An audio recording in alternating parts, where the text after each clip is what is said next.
भरलेलं पंचपक्वानांचं ताट, भरजरीत लाख मोलाची साडी चोळी, गजरा, कुंकू, दागिने हे सर्व पुढ्यात मांडल्याने ती पावत नसते, मग ती देवी असू देत किंवा तुमच्या घरातली ती.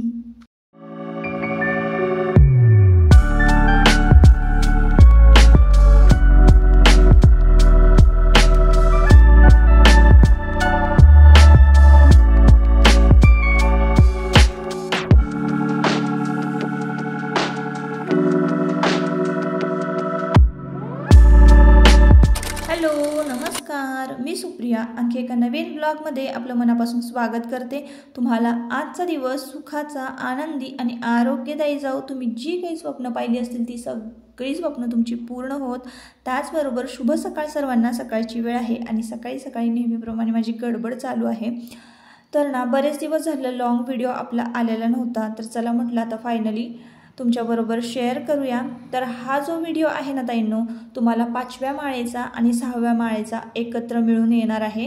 आणि का व्हिडिओ अपलोड झाले नाही याचं कारणसुद्धा मी तुम्हाला पुढे सांगते. तर व्हिडिओ कंटिन्यू करा आणि आवडलं तर नक्की आपल्या चॅनलला सपोर्ट करा आणि लाईक करा. आता सध्या ना यूट्यूबने नवीन एक फीचर सुरुवात केलेली आहे, म्हणजे लॉन्च केलेलं आहे हाईपचं. तर म्हणजे जसं की आपण बोलतो लाईक करा, शेअर करा, कमेंट करा, तसंच हाईपसुद्धा करा. हाईप केल्यानं काय होते, व्हिडिओ आपले पुढे रेकमेंड होतात आणि जास्त लोकांपर्यंत पोहोचतात. तर जमलंच तर तुम्हाला हाईप करा तुम्ही पण या व्हिडिओला. असो, तर असंच नवीन नवीन अपडेट यूट्यूब सध्या देत आहे. कोलॅबरेशनचं आलेलं आहे, हाईपचं फीचर आलेलं आहे, त्यानंतर ॲफलेट मार्केटिंगचं फीचर आलेलं आहे. बरेचसं म्हणजे मला नवीन नवीन काय ऐकायला मिळत आहे.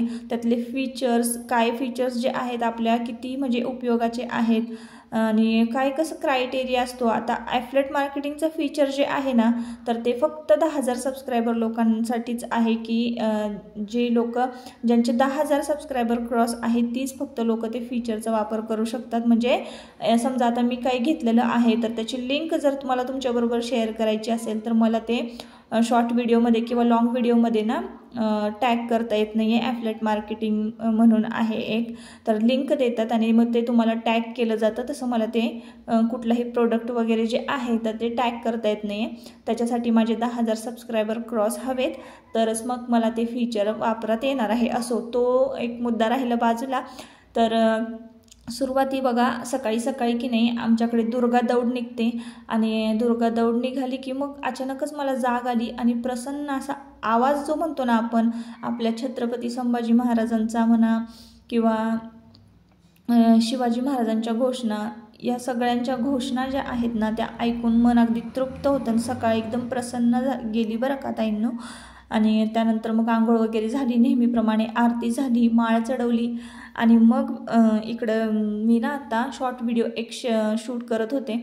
तर म्हटलं चला शॉर्ट व्हिडिओला सुरुवात करूया. आता काय होतं आहे ना, सध्या कामं पण भरपूर आहेत आणि सणावाराची गडबड वेगळीच असते आणि काही कामं अशी असतात ना ताईंनो की मी तिथं कामं तुमच्याबरोबर शेअर करू शकत नाही, पण ती कामं मला नियमितपणे चुकत नाहीत, करावीच लागतात ना. तर असं आहे, त्याच्यामुळं ना मला लाँग व्हिडिओ एडिट करायला वेळ मिळत नाही आणि शॉर्ट व्हिडिओ कसं झटपट आपण शूट करून एडिट करून अपलोड करू शकतो. म्हणून की नाही मी असा विचार केलेला आहे की आठवड्यातल्या दर बुधवारी आणि दर शनिवारी लाँग व्हिडिओ मी अपलोड करणार आहे दुपारी 1 वाजता. म्हणजे टायमिंगवर व्यवस्थित मला एडिटिंग करता येईल आणि तुमच्यापर्यंत तो ब्लॉग पोहोचवता येईल. आणि रोज म्हणजे रोज डेली रोज तुम्हाला शॉर्ट व्हिडिओ आपले बघायला मिळणार आहेत, रोज ज्या त्या दिवसाची बरं का. तर ना म्हणजे प्रत्येकाला वाटतं की मी यूट्यूब काय हे आपण बघतोय व्हिडिओ किती सोपं आहे, किती इझी आहे, पण अशातली गोष्ट नाही आहे. जर तुम्ही स्वतः यूट्यूबर असाल तर तुम्हाला माहितीच आहे की किती जास्त कष्ट असतात प्रत्येक व्हिडिओमध्ये म्हणा किंवा प्रत्येक गोष्टीत. तर असं आहे, त्याच्यामुळं मी असा निर्णय घेतलेला आहे की बाकीच्या काही गोष्टी असतात आणि माझ्यासुद्धा डोक्यात काही ना काहीतरी विचार चालूच असतो की काय केलं पाहिजे. सध्या तर बिझनेसचंच मी विचार करते की काय केलं पाहिजे किंवा काय करू शकते मी या सगळ्या गोष्टी ताईंनो. तर असो, सकाळी सकाळी मस्तपैकी चना मसाला केला होता, त्याचा शॉर्ट व्हिडिओ मी शूट केला आणि त्याबरोबर तुमच्याबरोबर बोलत होते. आणि आता की नाही सासूबाई ढेशाच्या पानांची भाजी करत होते. चला म्हटलं रेसिपी तुमच्याबरोबर शेअर करूया. कोणाला माहिती नसेल म्हणून मी बघा हे पान दाखवलेलं आहे तुम्हाला. तर त्यांनी भाजी निवडून स्वच्छ धुवून घेतली आणि तेल घातलेलं आहे कढईमध्ये, मिरची आणि लसूण घातलेला आहे आणि ही भाजी धुवून याच्यामध्ये परतलेली आहे. आता परतून एक वाफ काढून घेतली आणि मग त्यामध्ये मीठ घातलेलं आहे. तर ती प्रोसेस जरा स्किप झाली म्हणून मी तुमच्याबरोबर आत्ता शेअर करते की त्यांनी थोडंसं मीठ घातलं आणि मग त्यानंतर परत वाफ लावून घेतली आणि पुन्हा एकदा झाकण काढून शिजले की हे चेक केलं आहे. एवढी सोपी आहे ही भाजी बरं का ताईंनो, अगदी झटपट. म्हटलं चला तुमच्याबरोबर शेअर करूया. तर त्यांच्या रेसिपीज तुम्हाला पण बघायला आवडतात आणि त्यांना असं व्यवस्थित एक्सप्लेन नाही करतायत, कॅमेरासमोर नाही बोलतायत, त्याच्यामुळे तुम्ही पण तशा काही कमेंट करू नका बरं का.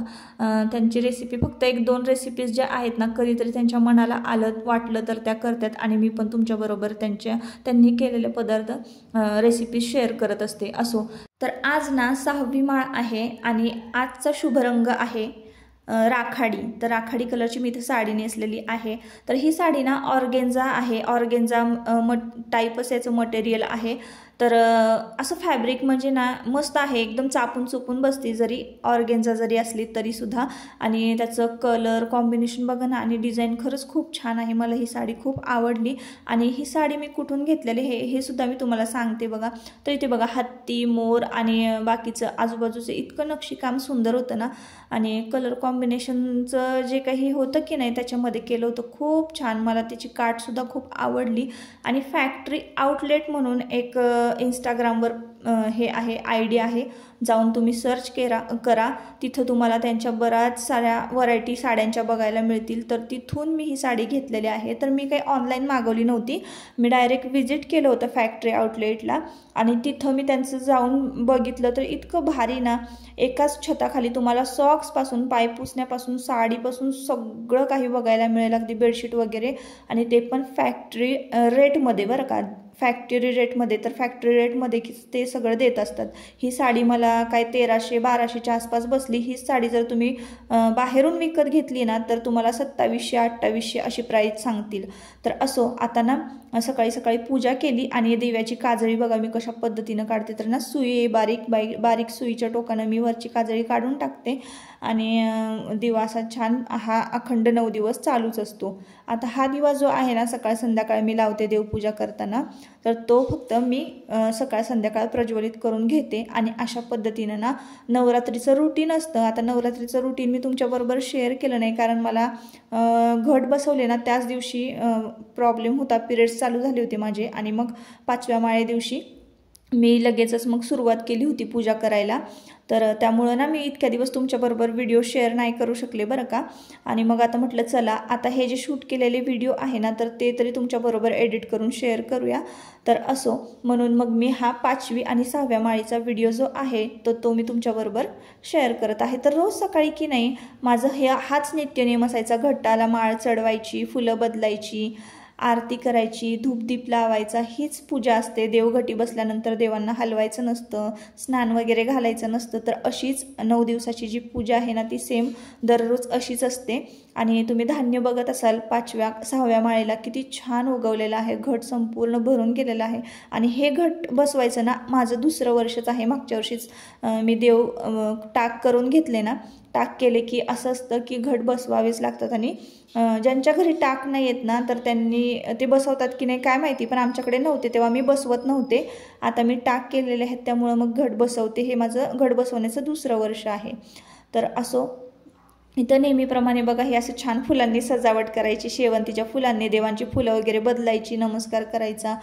तर अशा पद्धतीनं ना दररोजची पूजा असते. आणि त्यानंतर ना आत्ताचं वातावरण ना आमच्याकडं खूप म्हणजे असं पावसाळीच आहे. आणि तुम्ही आजूबाजूला बातम्या वगैरे तुम्ही ऐकत असाल तर सोलापूरला, बीड इकडं पूर आलेले आहे, अक्षरशः महापूर आलेले आहे. शेती वाहून गेलेली आहे, जनावरं वाहून गेलेली आहेत, पिकं वाहून गेलेली आहेत शेतकऱ्यांची. इतकी त्यांची म्हणजे अशी अवस्था झालेली आहे ना, तर त्याचं थोडंसं मला वाईट वाटत होतं की आता सणावाराच्या दिवसात तरी असं व्हायला नको होतं, देवानं असं करायला नको होतं. पण असं आता आमच्याकडे का नाही, आमच्याकडे सुद्धा असाच पाऊस होता बरं का. आणि मी बरेच दिवस झालं बघा उमरा लेपन वगैरे केलं नाही. तर इकडं का नाही पूर्ण घरामध्ये पाणी वाहून येत होतं. पूर्ण पॅसेज आपला ओपन आहे, तुम्हाला माहिती आहे. त्यामुळे मी रांगोळी वगैरे काय काढत नव्हते. आज तर थोडासा पाऊस थांबला होता, थोडंसं ऊन पडलं होतं, म्हणून मग म्हटलं चला छोटीशी रांगोळी काढून घेऊया आणि उमरा पूजन करून घेऊया. तर अशा पद्धतीनं दररोजची पूजा असायची आणि दररोजचा दिवस असायचा. तर ताईंनो चला आता फायनली मी तुमच्याबरोबर हा व्हिडिओ शेअर केलेला आहे.